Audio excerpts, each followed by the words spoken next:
All right, hello, folks, and welcome to Helicon West. We did it! Thank you. The snapping stuff. I appreciate you all for being here. I never know what summer, who's the only one who's going to show up, or if it's going to be me talking to myself. You all got me. Hey, Helicon West is a live reading series that brings published local writers to read alongside community members in an open, uncensored forum. In order to promote the voice of every community member and democratic ideals, we honor all levels of skill, ability, and handcraft. In addition to featuring published authors to give the literary arts more exposure in Cache Valley and its surrounding areas, we invite and celebrate aspiring writers from every walk of life to find and share their voices with us. We are committed to the causes of inclusion, accessibility, and representation in our writing community. Helicon West operates on the territory of the northwestern band of the Shoshone Nation, whose people have been living, working, and residing on this land from time immemorial. We acknowledge that these lands carry the stories of these nations and their struggles for survival and identity. We recognize elders past and present as peoples who have cared for and continue to care for the land. In offering this land acknowledgement, we affirm Indigenous self-government's history, experiences, and resiliency of the Native people who are still here today. I would like to thank our sponsors, the Logan Library, Sugar House Review, the Utah Humanities, our founder and matron saint, Star and the Tins for getting us this beautiful venue tonight. Tins. If you would like to read during the open mic portion of the event, which is the entirety of our event tonight, you can sign up on this list, which I will drop. Yes, absolutely. Which I will hand out. Oh, after I read the first 3 readers. Yes. All of our Helicon West events are recorded and then posted to our Helicon West YouTube channel. If you do not wish to be recorded while you read, please make a note by your name. You can just put like a little frowny face. That'll let you know. Or you can just give me one of these. I'll be sitting right there with the camera. Announcements. Helicon West is made possible by our generous sponsors and the community we serve to help us stay in person until the new Logan Library is built. There are a couple ways to donate. We have a very high-tech jar over there for your pocket change. And we also have like an actual high-tech QR code on our little bookmarks background table as well. Okay, I think that's just about enough out of me. So, our first 3 readers tonight, Ronald Jensen, Diane Hardy. Nope, Ronald Jensen, Aaron Tim, and then Diane Hardy. You got it. You signed 4? I signed in the number 4, but maybe there's something. Did I do 3? Are you Diane? Yeah, No, you're 3. I forget. Okay. Where would you like this? We got Ron, Aaron, Diane. Okay. There you go.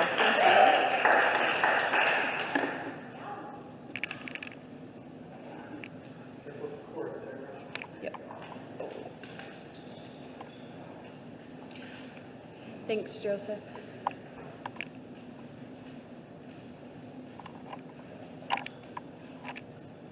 Hi, Ron.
Okay.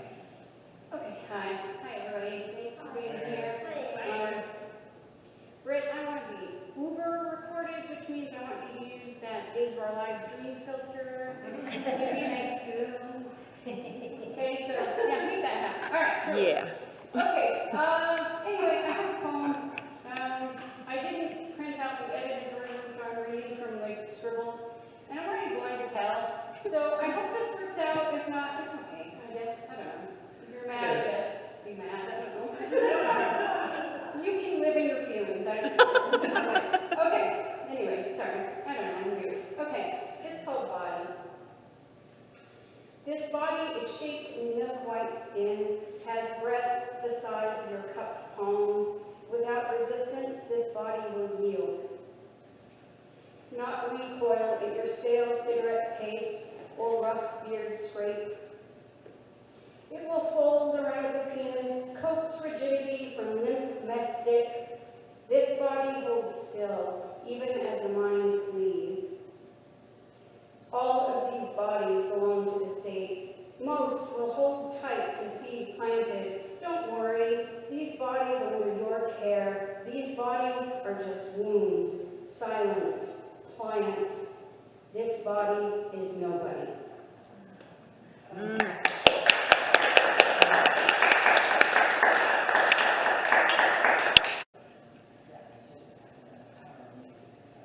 I was not ready for that abrupt ending. I'm getting sleepy. All right, thank you, Ronald, Aaron, and Diane. Before I get to the next three readers, I forgot to announce that the bathrooms are outside here in the hallway. The women's is closed. The men's is to my right, your left. Everybody can use it. It's a single use, who cares? Yeah, I use it. Actually, you know what? Safe. Like when okay, so when you flush on the men's room, girls out. Like anyway, you'll see. You should go to that. Our next three readers are Isaac Tim, Reagan Douglas, and Star Colbert.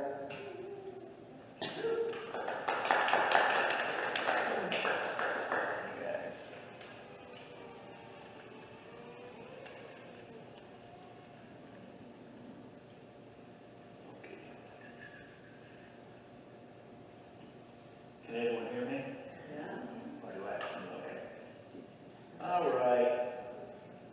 Hope I'm good enough. I haven't really practiced this a lot, but we'll see how it goes.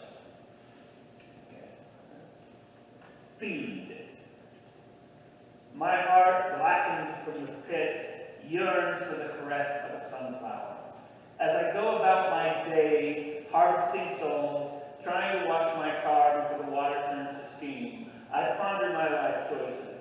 Should I have rebelled, followed the light bringer, defied the Creator, traded all 6 of my wings for this gnarled pair? Sometimes I think it could have been me with the mini eyes, shouting down with the voice of thunder, I am the Alpha and the Omega.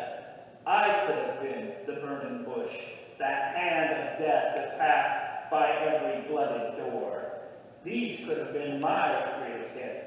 Instead, I'm left here on Earth, slogging down this aisle at Walmart, looking for toasted waffles. Knocking boxes of cornflakes off the shelves with my wings, leaving oily footprints on the freshly waxed floor. Oh, I could have stood shoulder to shoulder with the Creator, hobnob with the most heavenly of the hosts. Instead, I hitched myself to the wrong pony. A woman with a screaming kid in a cart cuts me off at the check stand. I drain the life from their bodies and their souls to purgatory. I pick up a $4 watch from the end cap. It really is about the savings.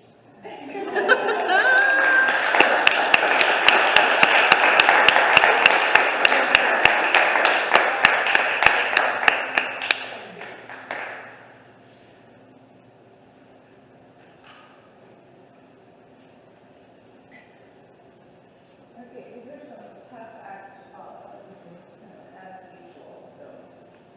Okay, I kind of been this weekend, and I have 3, so I'm gonna do fiction, and then prose, poetry, and then poetry, so just a slide where I hit. Alright, so this one's called Consider the Danger.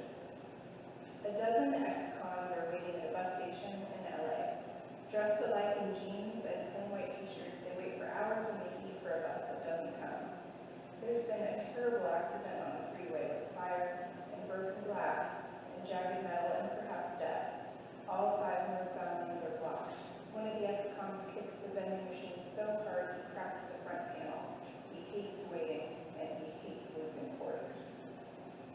The young man who services the vending machine goes to pain management classes to meet girls.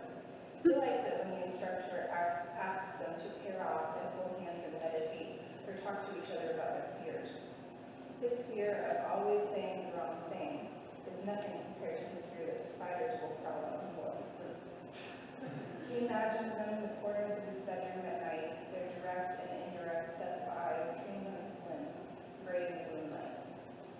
The girl who lives upstairs from him is often in a significant amount of pain. She has Lyme disease and dark hair that falls like a curtain against her pale brown cheeks. When she drinks wine, she thinks she can feel her brain vibrating like a low note plucked on a double bass. She needs a date for an upcoming wedding. Without a date, she will probably drink until she tells the bride and groom what she really thinks. The bride and groom don't consider themselves traditional. They design a ceremony to be written on the spot, composed entirely of mad-libs, and reliant upon audience participation. So instead of promising to cherish, honor, and obey, they promise to verb, adverbally, etc. The guests are happy to fill in the blank. One of the guests, a distant cousin in a black flamenco-style dress that is too tight and fringy for the outdoor event, suggests torture. When the groom, a former military man, unhappily promises to torture his bride until death do us part, the distant cousin feels ill with shame and regret. That word didn't really come from her, but from a recent session with an old Ouija board. On thunderstorm nights, she plays the game with her older sister who likes to be scared. They perch the tattered board on their knees and drive the planchette with fluttering fingertips till their limbs go numb. Still, the older sister has never quite been able to recapture that delicious terror of reading murder mysteries when she was little. One story was about the perfect murder. A victim stabbed to death with a sharp icicle in an otherwise empty house on a hill. Her body wrapped in a frozen sheet and sledded across hard-packed snow to the river below. She wonders, is murder really a murder if all evidence disappears? No body, no weapon, no motive, no killer, nothing left but the clean white banks and the muffled far-off rush of water. And then does the burden fall on the person who waited alone in the winter house, surrounded by icicles and faceless enemies, and didn't consider the danger?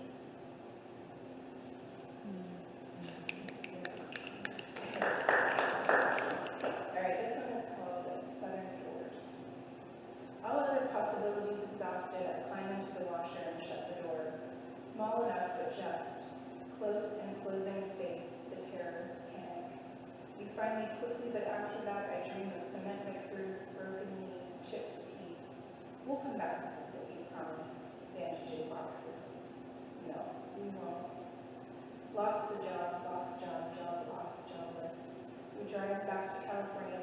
far things behind.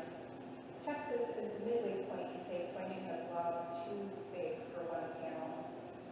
They're everywhere, impaled on fences, the massive grandfathers of the little spiked mesas, those dripping liquid amber trees I remember. That's what we're going back to. No, those are tumbleweeds, you tell me. At night, I scour the shallow end of my jagged silver half-heart until my eyes burn. Lost heart, hurts. She's your best friend no matter what, you say later, as I stand pressing my pink and pruning palms to the empty space, peering out from the hotel doorway. It opens straight onto prairie, deep turquoise sky. Wind blows sand onto the floor, the scratched covers, fine grit in my hair, toothbrushes everywhere. Tumbleweeds bounce past, fast, hungry, balled up hair escape from some Santeria right and angry now. None more into the gaping mouth of our room. I open the door wide, wider, wishing we could swallow one, wishing we could erase the barriers that distinguish outside from in.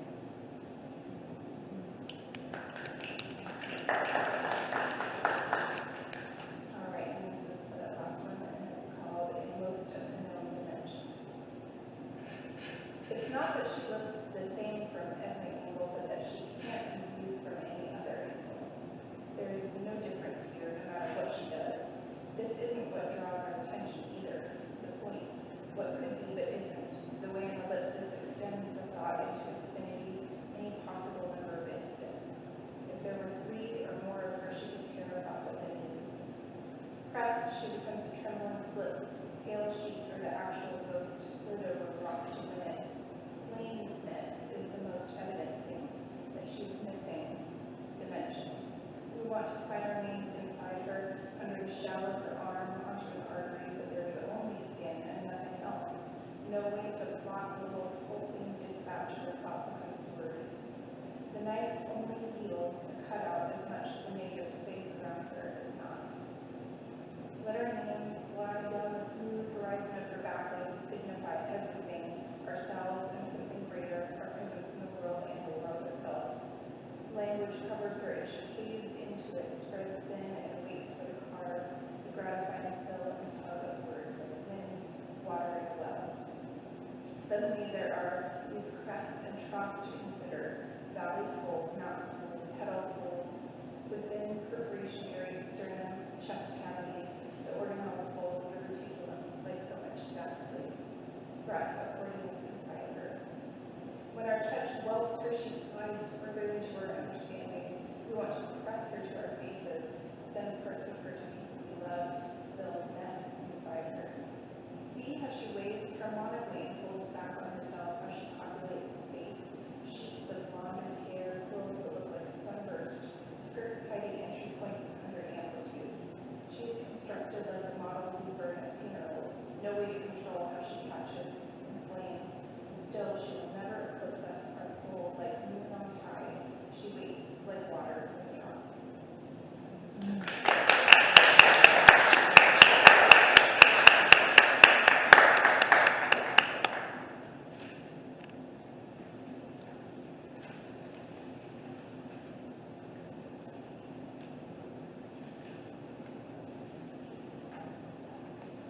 Thank you, everyone, for being here. Thank you, readers, for your words. Thank you, Britt, our faithful Helicon West coordinator.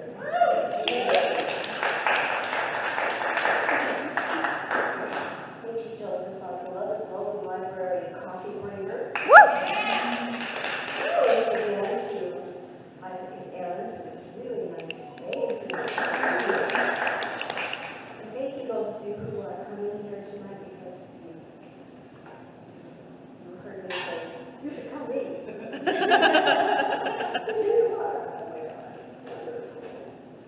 So I'm still doing these wonderful little group meetings with Sean's from noon, and we're still writing away. We write for an hour, and I've been getting some little memoir pieces going, and it's really fun. The prompt for this one from March 12, 2022, which is titled Sewing, by the way, is describe activities you enjoy that do not have an end goal in mind, but are simply actions of being.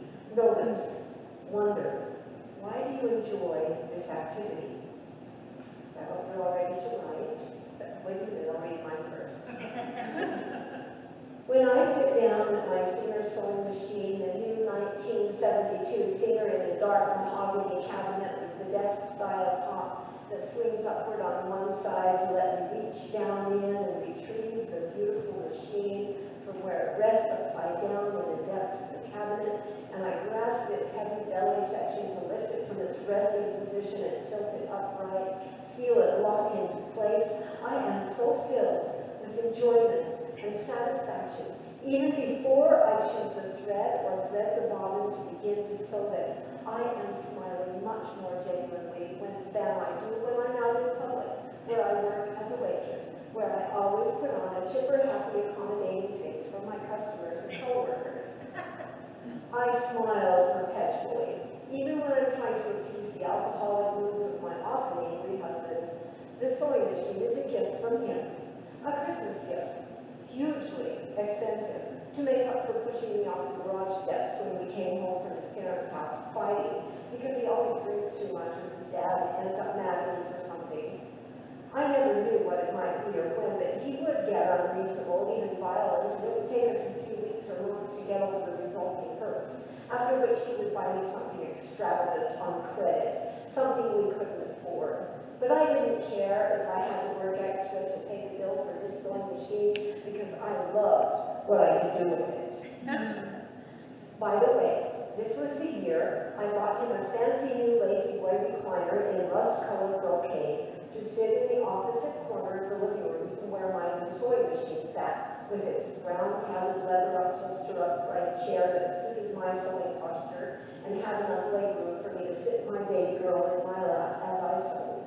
As I sewed, she grew.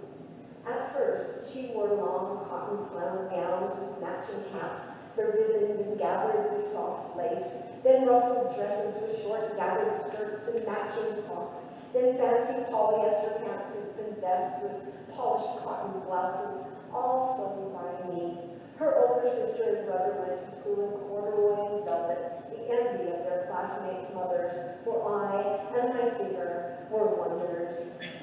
It isn't that I had decided on making all my kids' clothes, not as a plan with an end in mind.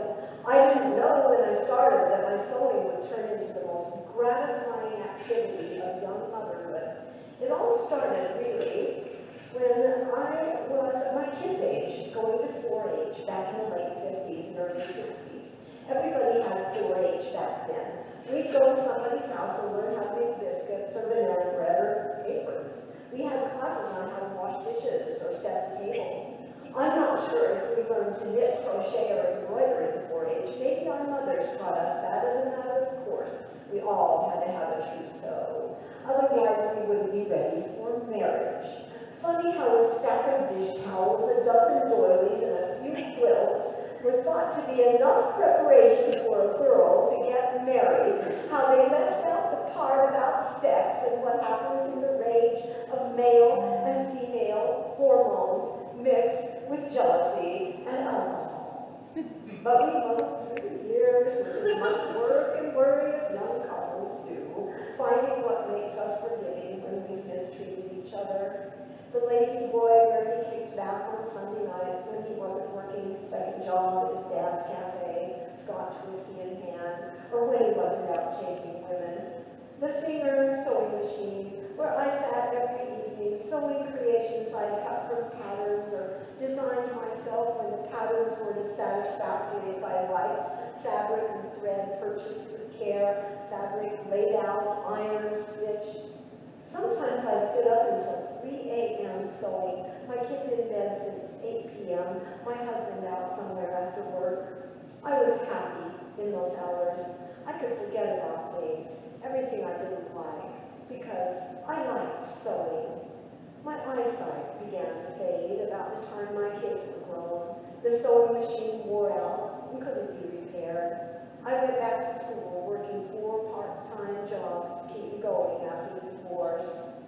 I still remember the clothes I sewed for myself, the wide bell bottoms, the granny dresses and mini skirts, the bridesmaid's dress for my sister sister's wedding, the orange chiffon plunging neckline sleeveless number I wore in Las Vegas when I was 19, too young for alcohol, so I sat in the casino bar and drank coffee while my 21-year-old husband played the slots and the tables and lost all our money.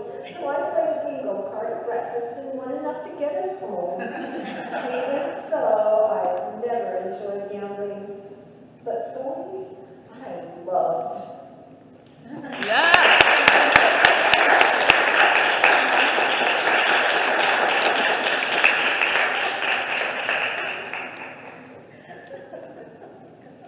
Got someone's notebook up here, but I will run it back to you. Or you can run it from there. Oh, come here. I can't keep track of it, I don't take notes. Okay, our next 3 readers will be, oh, first, did anyone enter late or change their mind about signing up to read at the open mic? I could set it there. I can definitely set it there. That's a great idea. Okay. Then, the next 3 readers will be Denise Gatzstetter. I myself am going to slide in right after Denise, and then Millie Tullis.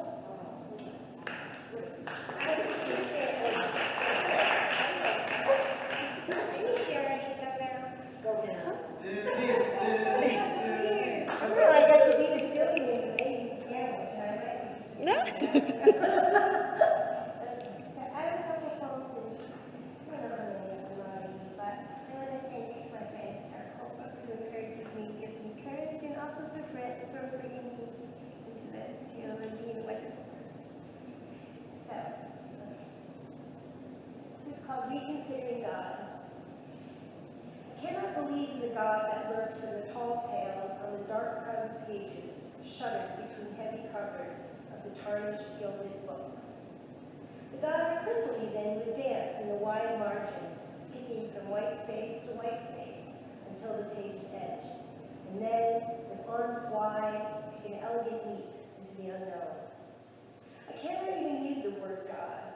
It's too small a word to contain all the possibilities of divinity. It is a stony-sounding word, bounded at both ends by 2 hard consonants that strain to compress the small O that is an exhale of delight, the awe of wonder, the first sound of joy.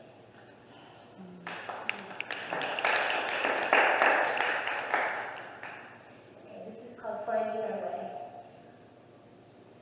Next time we start to argue, let's turn out the lights, or better yet, step into the closet and close the door. Let's stuff your rumpled pants against the space at the bottom, so not even the slimmest ray of light can sneak in. In the dark, you cannot see my grimaced lips. In the dark, I cannot see your creased forehead. In the dark, we cannot see. We will not know which way to fling sharp words or shoot steely looks. In the dark, even harsh words get lost. In the dark, we will lose track of our own hard edges as we struggle to find orientation. I'm certain we will reach out, seeking as if for the first time. In the dark, we are still undefined. Soft flesh merging with soft flesh. The beginning of tender forgiveness.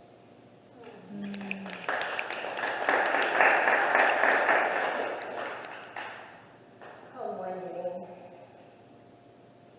If I invite you to the house of my heart, you must remove your shoes and put them outside the door so the dusty residue of the world is left behind. If you enter through the waiting portal, I will offer you a seat in the pile of pillows and tea in a warm clay cup. Perhaps we will sipping side by side, knees nearly touching. Swaddled in silence, we might watch the sunlight stretch long across the polished floor until it reaches us. I do not know what will happen then. Maybe I will never know, unless you come over, unless you come in.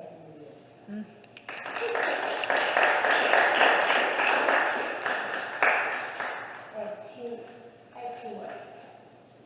This is called the sense of possibility. I can be the untethered seed skipping in straight the meadow, flung to faraway places by the wild unbridled wind. I can be the deep-rooted tree, abiding in the yard, poised and steady, holding refuge, offering solace, living along the road of history. I can be the place to return to from the one left trembling behind. I can be the boat that dares the crossing and the storm that makes the sea impassable. I can be the maker of beauty, transforming red earth into an abundance of bowls.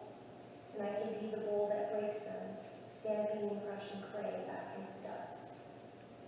I cannot be the empty chair pushed deep into the shadow corner. I cannot be the trampled ground, the torn up page, the discarded doll. I can't be the voice that calls the lonely back to the light, sharing the song all hearts know, singing a song that leads us home.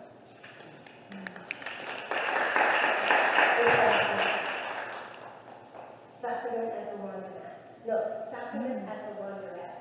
I sat on the chip counter. I sat on the chip thermometer counter between the piles of lonely single socks and discarded wads of weary winds. Laundry tumbled in twirling tangles of color. The rumbles of the dryer sounded the crumble of my heart. My mind stuck in an endless spin cycle. I did not notice the stranger outside the dingy window. I did not see him pause and pass, and I did not see him return. The door chime jingled. A shadow stretched dark and long across the dusty floor, and still I did not see him until he stood beside me. In his fist, he gently held 3 small daisies. "You look like you need a bit of beauty," he said, lifting up his offering. He placed them in the upturned bowl of my heavy hand. Before I could thank him, he turned and was gone. My heart watched as sunlight streamed in through the still open door. This is really nice.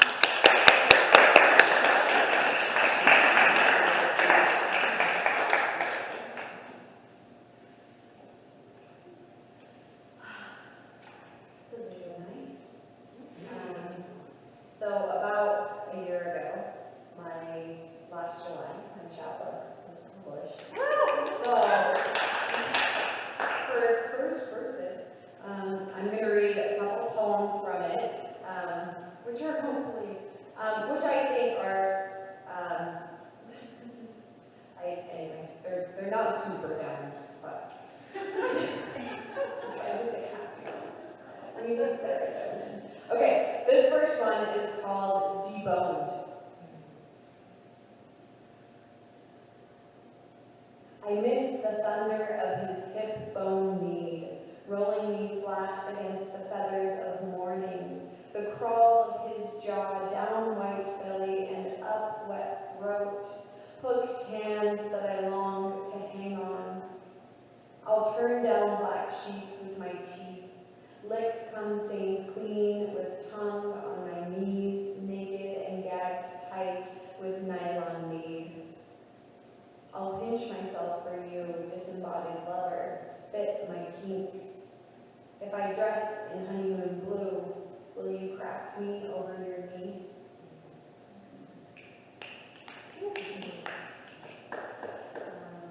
And the second one I'll read is titled January, because I miss being cold. In summer and early fall, I ran this trail. Once I raced home with a berry in my fist for you, a small heart lulling in my palm. You taught me the universe tastes like raspberries. Today there is nothing blooming over a backyard fence, the world sealed in snow. In the canal's belly, beneath the woolen rose hips, lives a speechless splash of green, watercress clustered like sisters in the water. I take a picture, think for a quote about hope to send you and interrupt your metal indoor day, the war on the radio and in your brain. I will turn the ashes into snowflakes where I can.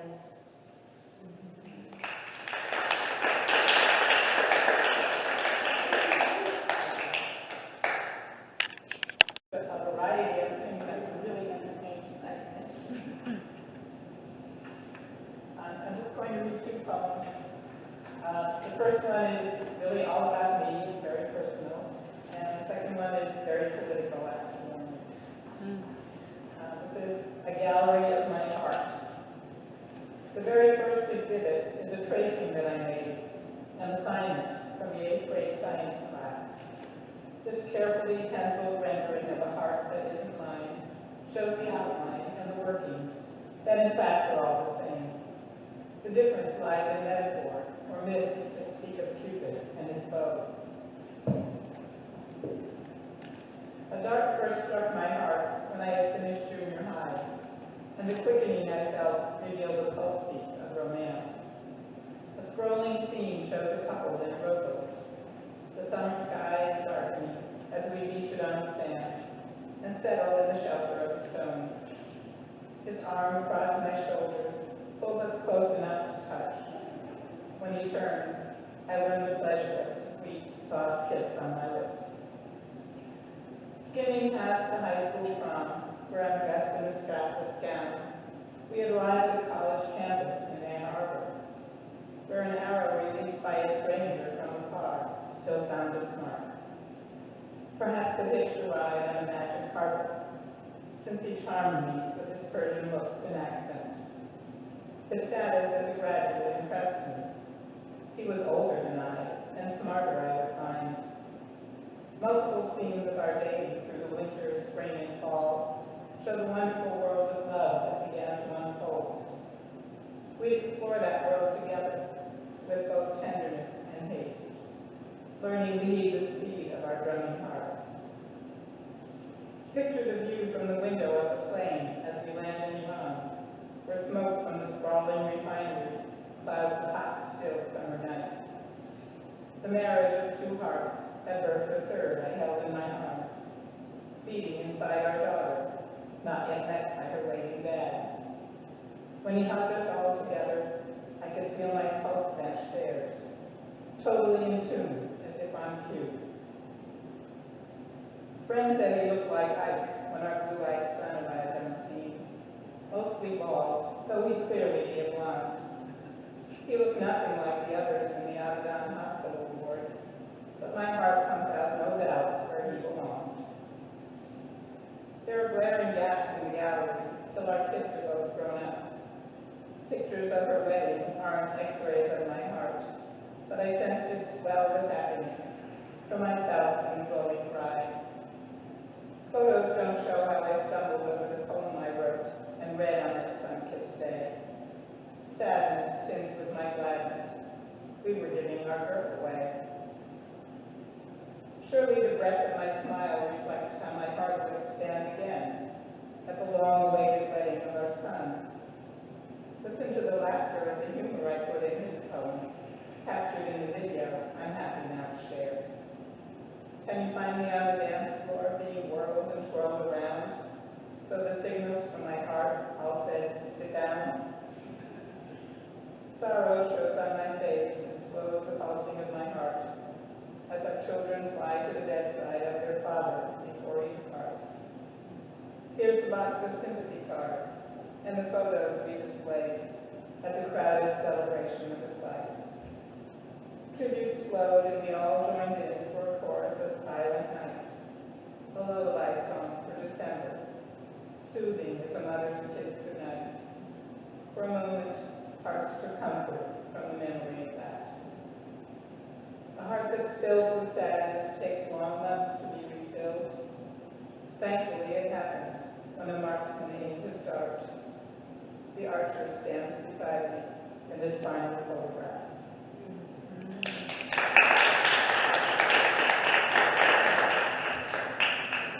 Okay, I had all kinds of names for this, and I revised it about 3 or 4 times at least. But it ended up with I protest. That's what it's about.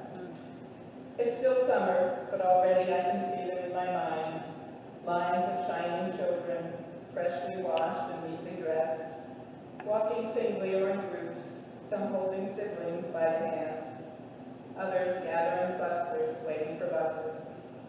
They smile and shy or joke and poke, all rituals of back to school. Laggards fall behind, perhaps perhaps reluctant to return. Faces sag, the steps grow even slower.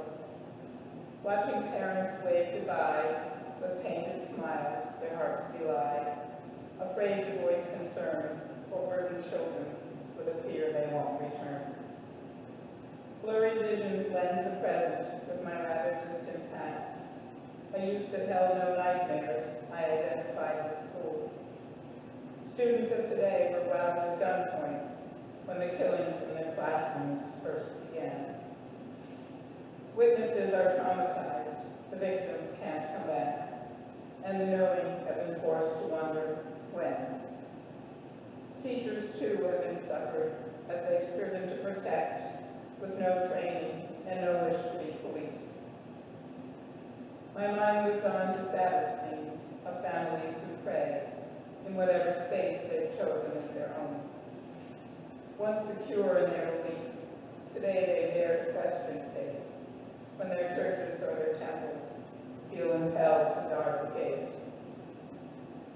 My ears recall the rat-a-tat of bullets at the mall, at a nightclub, at McDonald's, or the local grocery store. Targets may be marching in a holiday parade. When it's madness pulling the trigger, how can anywhere be safe? With the number of guns in our nation now exceeding our population, danger demands a change in this equation.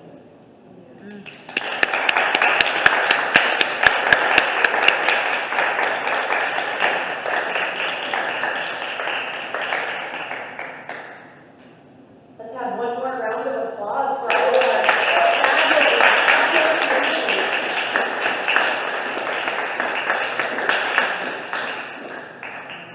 Before I release you to spread the good vibes into the wild, I'd like to tell you quickly about our featured reader for our next Helicon, which will be August 25th at 7 p.m. at the Thatcher Young Mansion in Logan. Her name is Ashley Wells. She is the author of The Cowgirl and the Racehorse, and she is also a lecturer for Utah State.